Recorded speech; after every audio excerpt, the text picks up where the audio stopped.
chapter 12, verse 4. The verse says, Dabru al kol adat Yisrael and more. Speak to all the children of Israel, saying, Be'asor chodesh hazeh, on the 10th day of this month, mi'ikhu lahem ish, celebate savos celebayis. And each man should take a lamb from his father's house, a lamb for the household. We did that verse yesterday. That was 3. Ve'im yimata bayit, miyod miseh. If the house is too small to take a lamb, meaning to say that there'll be leftover. If you take a lamb, it'll be too much for everybody to eat, because you can't take the lamb and say, oh, I'll eat some tonight, I'll eat the rest for lunch tomorrow, I'll bring it to my Northwood High School. No, you're not allowed to do that, because the lamb had to be all eaten that night. So if you say the lamb is too small for my household, what am I going to do? He should take he and his neighbors, his close neighbors, to his house, according to the number of people. Each person, according to what he eats, shall be counted for the lamb.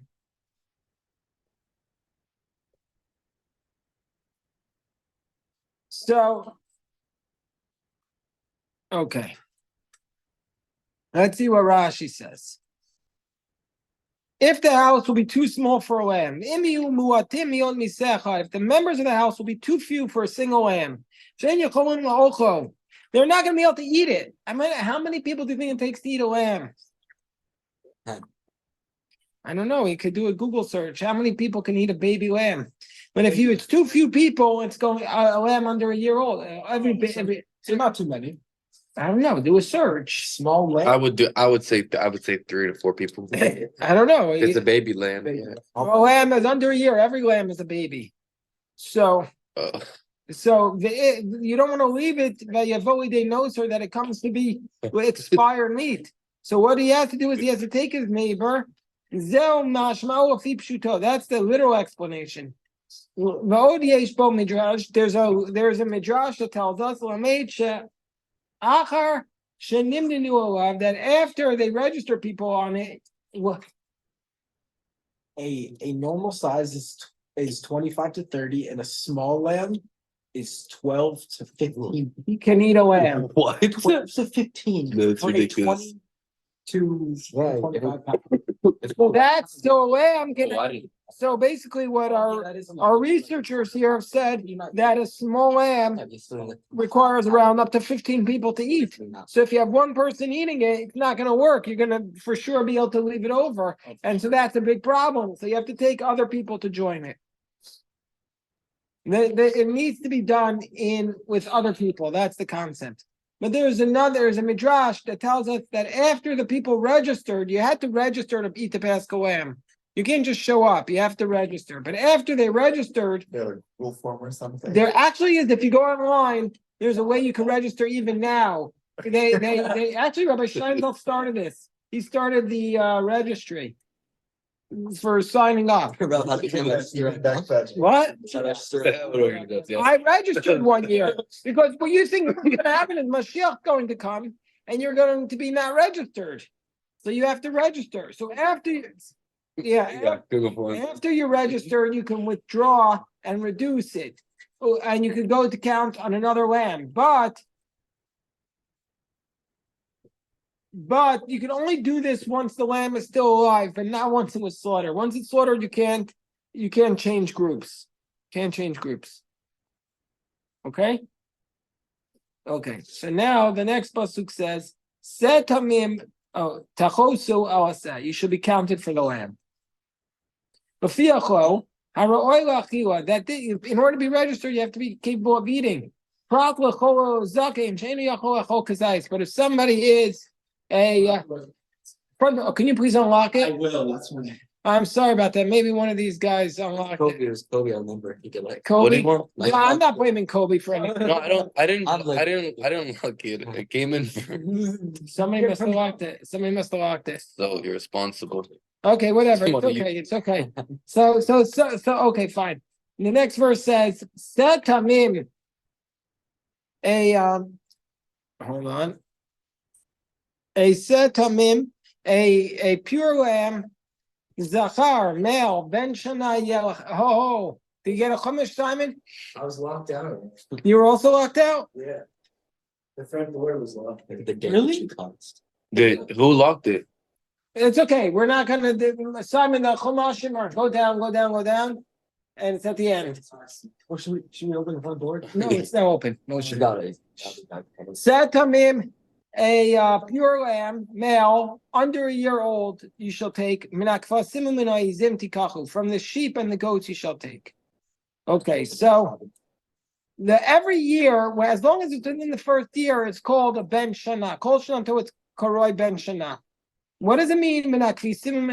From the sheep or from the goats? The Paschal lamb. What kind of animal does it have to be? A lamb.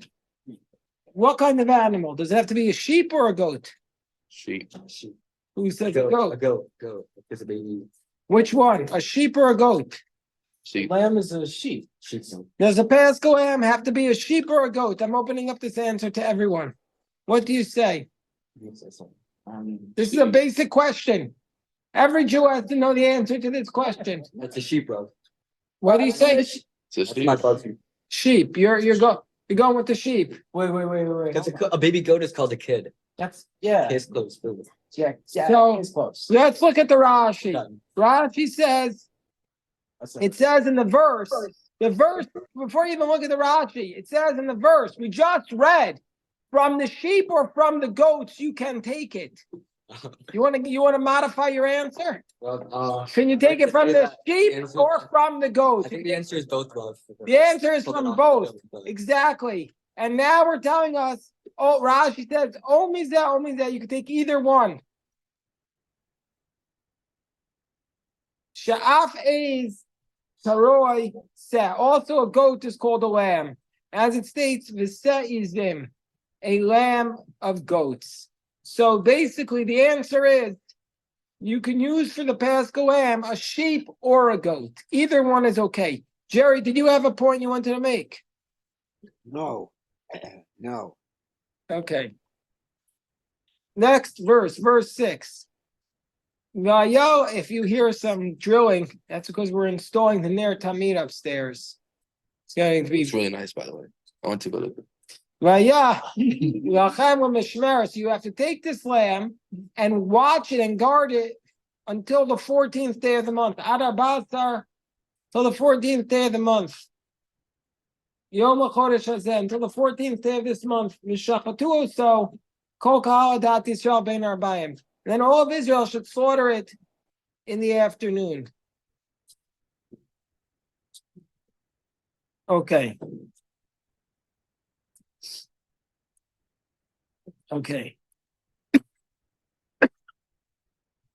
Let's see what this verse states.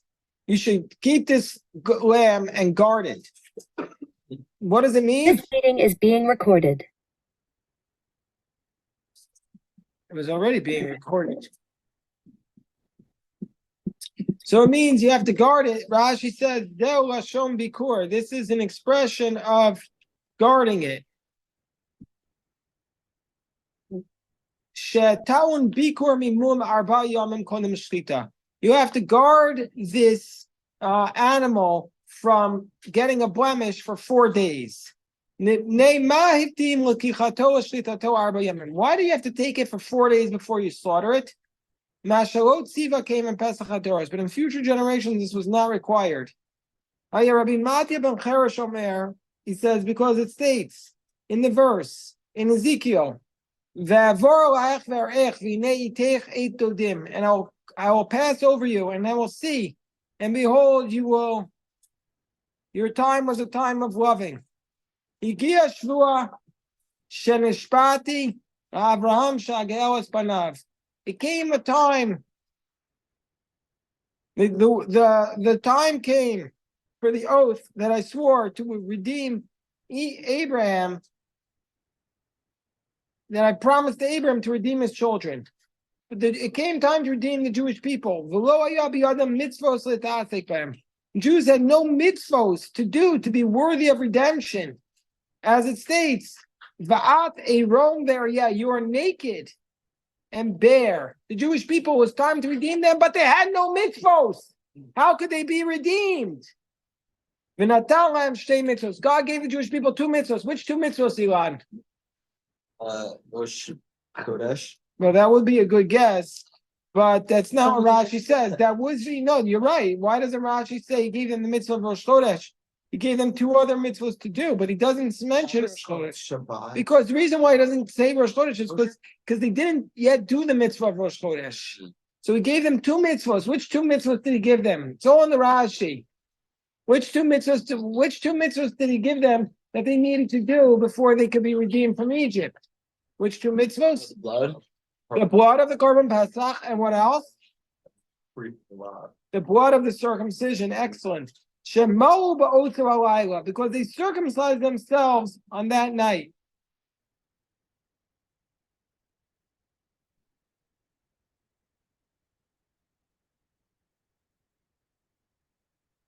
So they circumcised them on the night before they left Egypt, or the night of leaving Egypt.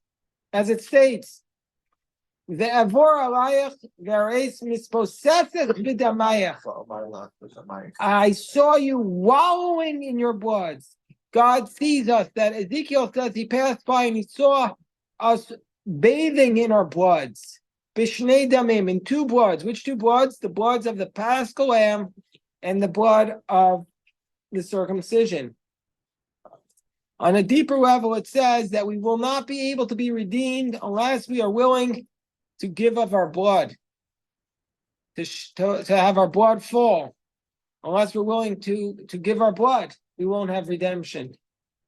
That's the message. Eli, you trying to say something? I had a question. Yeah. So for the We'll come back to the Rashi in a minute because Elon has a question. for the Egyptians who like left Egypt with the Jews, like the Erev Rav, did they also have to put the blood on the doorposts? Or That's an excellent question. Did they also do that? I don't know. Excellent question. They kind of seemed like they weren't really like Jewish, like part of our group, so it makes sense that they wouldn't have to. But No, you're asking a very good question. I don't know if the Erev Rav did that. Very, very good question, Elon. Yes, Simon. That was a real question. Weren't they already be circumcised? Like, what else needs to be circumcised? What? We're talking about like the Jews.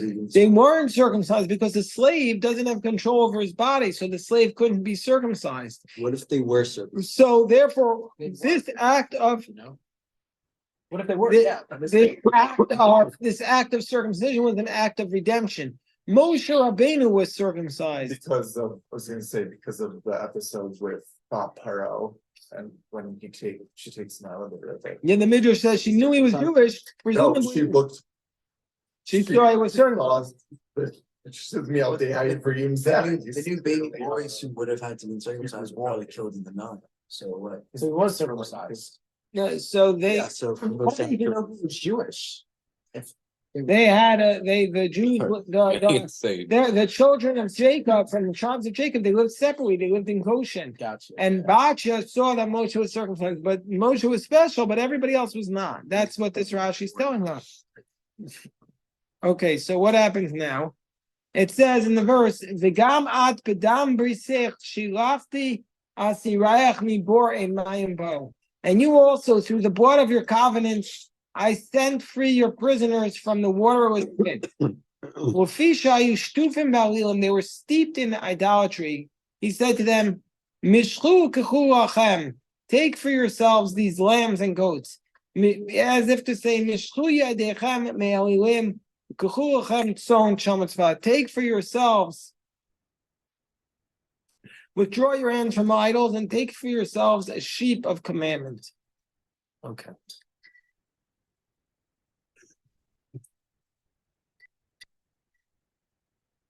Okay. V'shachatu oto. They shall slaughter it. V'chiku and shochtin. Is everybody able to slaughter it? We see from here a very important point. Mikan shlucho shel adam kamosa. What does this mean? Shlucho shel adam kamosa. What's a shaliach? Messenger. An agent. An agent of a person is like the agent himself, meaning to say, I can appoint you to be my representative. Like Elon, I could say, I want you to give this gift to this person. You are my agent to do it. You're able to do it on my behalf. Okay. So therefore, not everybody's slaughtered. One person can slaughter on behalf of everybody else. And then it says the whole congregation called Kahal Adat Israel, the community of Israel all slaughtered it. Why does it refer to it in three terms? Kahal ve'ida ve'Yisrael. Mikan Amru, from here the rabbis taught, Pischei Tzibor Nishchatim Mishalosh Kitos. The Paschal communal offering is slaughtered in three separate groups. Zu achar zu. They used to slaughter in three groups. Nichnasa kat rishona. The first group would enter. Nin'alu delasos hazara. They would close the doors of the courtyard. K'de'isa b'psachim. So there would be three separate groups. See you mañana. Mañana, mañana. That's my Spanish. Okay. Bein Arbayim, they slaughtered in the afternoon. What does the afternoon mean? Mishesh Sha'otu Amala, from 6 hours in the day and onward is called the afternoon. Shashemesh Nota Lebeit Mivo'o, that the sun is going towards the west. May Arov, to bring in the evening. Rashi says, Lashon Bein Arbayim, near Arbayim, it seems to me it's Otan Sha'ot, those hours Shabein Arivata Yom Arivata Laila, between the darkening of the day and the darkening of the night. Okay. Next verse, 7. V'lachum adam, they shall take this blood. V'natnu al shtei mezuzot, they shall place the blood on the two doorposts. V'al mashkof, and the mashkof is on the lintel. Do you know what the lintel is? Lintel? A lintel. Lintel. A lintel. Yeah, What is it? that's what I'm asking you. You know what the lintel means? Lintel is the part above the two doorposts. So if this is a doorpost, and this is a doorpost, and then you have a part over here, that's called the lintel. The connecting piece. Yeah. So they should take the blood and put it on the two doorposts on the lintel, on the houses that they're going to eat the lamb in it. Rashi says, "V'lachum min adam, zu kabbalat adam." This is the receiving of the blood. This is the receiving of the blood. Yachol b'yad. I might think that he should receive the blood in his hand. Says the verse Asher Basaf, in the basin. So they were supposed to collect the blood of what? The blood of what? You sure? Oh, the circumcision? The blood. No, the lamb. Very good, Moshe. Yeah, okay, no, you're trying to. I don't know. So he's supposed to collect the blood of the lamb in a bowl, and then take that blood and put it on the doorposts. Rashi says the mezuzot are hemas kufot. They're the uprights, one on either side. A mashkof hu alyon, that's the upper part of the dorm frame. Shadelet shokefa level, against which the door bangs when you close it. In Old French, it's called the lintel. Lashon shkifa chavata means banging. In the houses which we will eat, but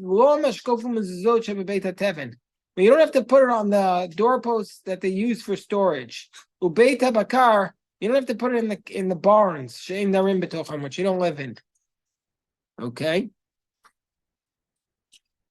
And you shall eat the meat on this night. Fli eish umatzot, roasted meat filled with matzah, al mirorim yochul. Roasted meat with matzot and maror, you shall eat it. Rashi says, shall eat the meat, but not the sinews and the bones. You have to eat the meat, but not the sinews and the bones. Okay, what's a sinew? I know what that is, the cartilage. Excellent, Moshe. The sinew is the part that connects the bones together.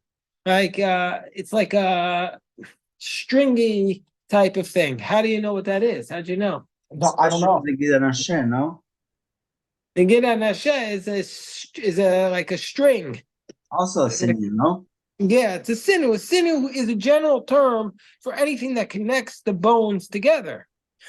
Right, and we're forbidden to eat gidan asher even with Pesach, right? Or is there an exception?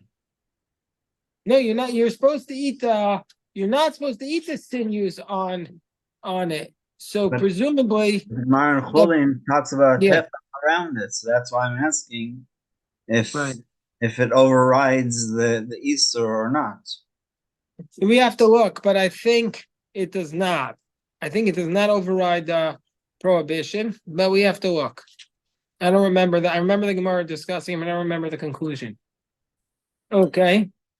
Al mirorim, you eat it on mirorim. Matzotu mirorim yochlu. Rashi says mirorim is a kol esev mar. Any bitter herb is called maror. So Rashi therefore says that maror is a bitter herb.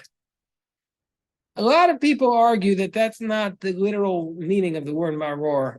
The word maror means just like a vegetable, like lettuce. Like what do you That's what I thought. what do you eat on your shawarma? What do you eat on your shawarma? Get some lettuce, I guess it's really salad. some Israeli salad. You don't need it. Cabbage. Proof. Baba, you're making us hungry. Yeah. I haven't had a No, shawarma in 6 years. you haven't had a shawarma in 6 years. We go to Mama's too. Oh, Yeah. that'd be so fun. What'd you say? I say we should go to a Mama's after. If it wasn't You icy. should come with us. One time I'm gonna take you, God willing. No. God willing. I'm With Simon. With Simon. Ask Simon. I took him where I asked Simon where I took him last year. We took Simon. What? Yeah, ask him. Sicily. Oh. Catania. That's nice. That's really nice. We had a beautiful time. He brought a tour there. Oh. Okay, so now the next verse states, Al tachu mimenu na. Don't eat this. Don't eat the Paschal lamb raw.